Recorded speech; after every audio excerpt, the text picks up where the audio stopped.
The SIOP strategy I have chosen to present today is word sort. And I was thinking about what is the simplest way I can do this where it applies to all of you guys and you can all use it in your class. So, piece of white paper, fold it. Just give them a piece of white paper folded. Fold it once, fold it twice, and you want to make sure that you're checking them because some of them are talking and doing other things. So you want to slow down and keep reminding them. Fold it 3 times.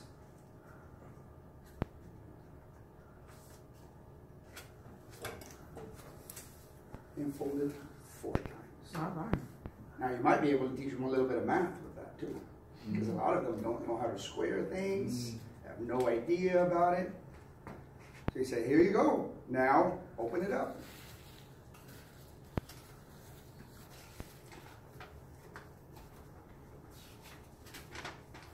"16 places. All right.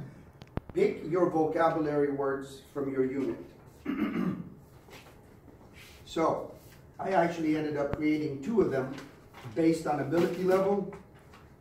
Language level is more my thing because I get regular kids mixed with ESL kids. I get an ESL class that's separate, and then I also get AEA classes. So every class is going to be at a different level language-wise. So, but you're going to have at least 16 words in each unit. So I made 2 different lists. I'm going to take this one. This is the lower level. So right now we're doing a unit on waves, right? So waves, peak, trough, seismic, frequency, hertz, cycles, transverse, perpendicular, directional, compression, parallel, energy, acoustic, reflect, refract. If I can get my kids to learn these 16 words, I am golden. Okay? AEA kids, first thing we're going to work on is looking up in their, because I need to think about Vietnamese kids. In the past, I've had to think about Eritrean kids, Pakistani kids, name it. We also want to put that word in their L1 underneath so they can make the association every time they look at this. On the back, so I'm jumping a step. Box O scissors.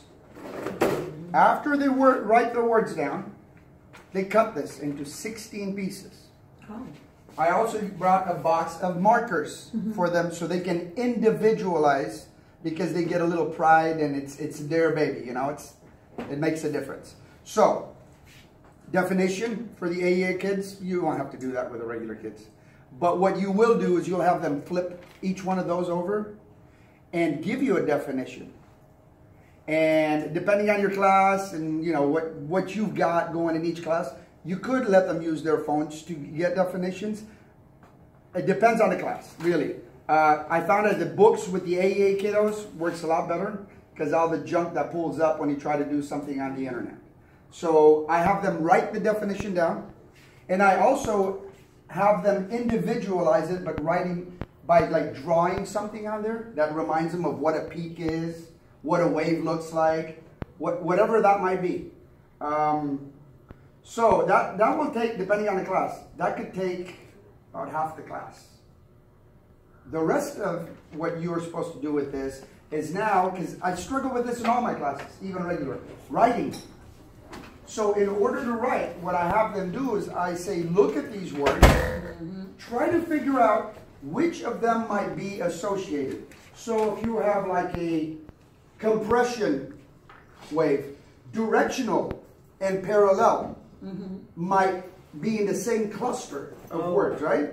If you have transverse, you're going to have peak and trough, okay? And maybe even midpoint, depending on what level you're at. Because my higher level kids, I might include more technological terminology for them. And then we start putting those 3 words together on their desk and saying, how would you connect these words together? So now you're making them think about, well, how would I connect those? What kind of sentence can I write with those vocabulary words included? So that you have them lay that out, and the AEA kids are gonna, oh my God, not again, you know, that kind of deal. But it helps them think. With them, it also helps if you have one of these of connecting words, just and, but, I, things like that. That way they can arrange them between these main words and come up, and it doesn't have to be perfect. I'm not a grammar teacher. I'm not an English teacher. I want them to understand the concept because they need to pass the science test to get their credit. So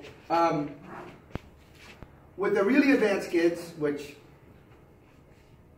they go to Miss Craig, but you could have them utilize these same words to set up an outline for like a one-page essay.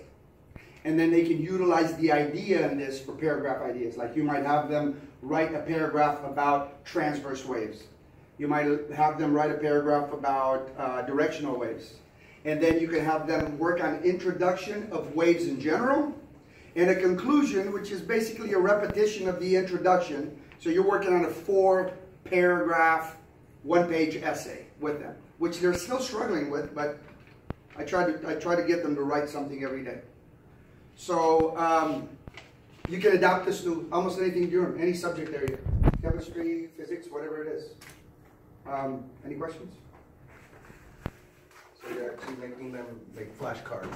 Yeah, okay. Yeah, they're making their own. And you know, last year I always think of what's the simplest way you can accomplish something. Because last year I didn't even have a class, so I didn't have options. But I could get some paper, and I could roll to the next class and hand everybody a piece of paper. I find it's better than when you hand them, because that, you know, the association. And I put some research up here that I thought was really interesting, because it talks about memory and our expectations for, especially for our second language learners. Basically, this research says that after the age of 10, it is unlikely for any kid to speak as a native person. So unless they're getting their language here within the first 10 years, they may never speak like a native person, and it's something we need to be aware of. It doesn't limit them in any way.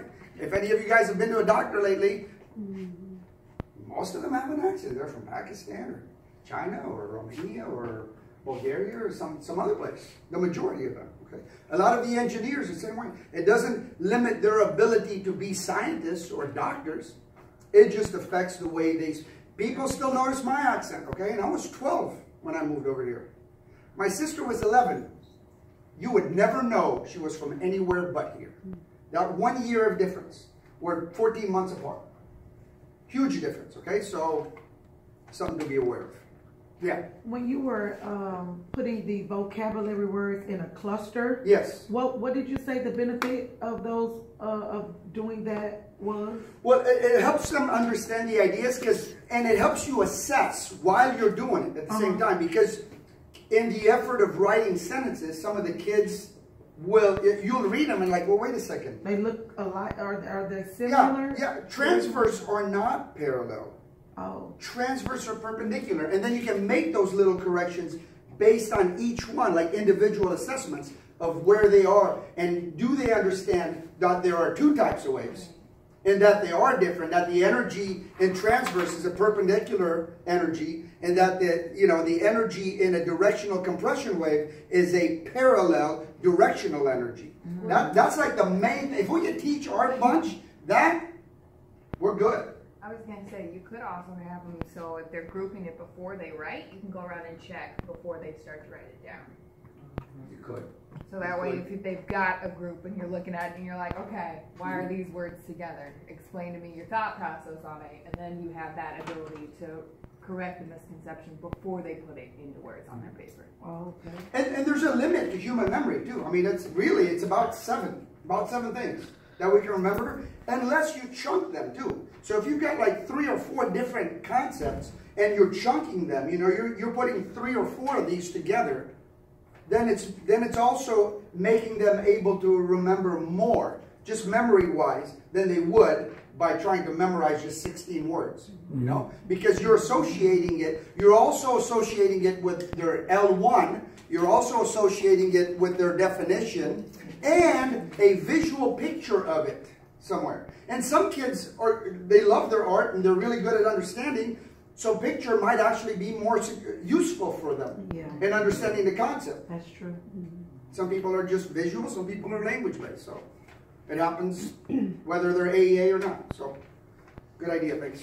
So what do you do with the cards when you're finished? Do they like glue What I'm having them do is I'm making them responsible for keeping them and putting them in their notebook. But I'm open to suggestions for that too. I was gonna say, my kids have an envelope in the back of their notebook where we keep loose papers. I've seen people do like plastic baggies where they actually staple it into the notebook so the kids can open it. Put them in there. There you go. It's just some kind of storage. There you go. Make like actual little envelopes. You can make little envelopes to glue down and store them in there, like Miss Aubrey does. I was gonna say, if you could also do it for the 2 different wave types. Yep. So that way they organize. Oh yeah, directional. Exactly. Yeah. Like group sort. Yeah. That's a good idea. Because you don't want to glue it into their book because then they can't see the hook. See the back. No, and it's so much time spent on gluing. I mean, we're not kindergarten, you know. The writing definitions in yeah. Good, I like it. Okay, that's it. Thank you. I hope that recorded. Good job, Bolos. All right. Good job.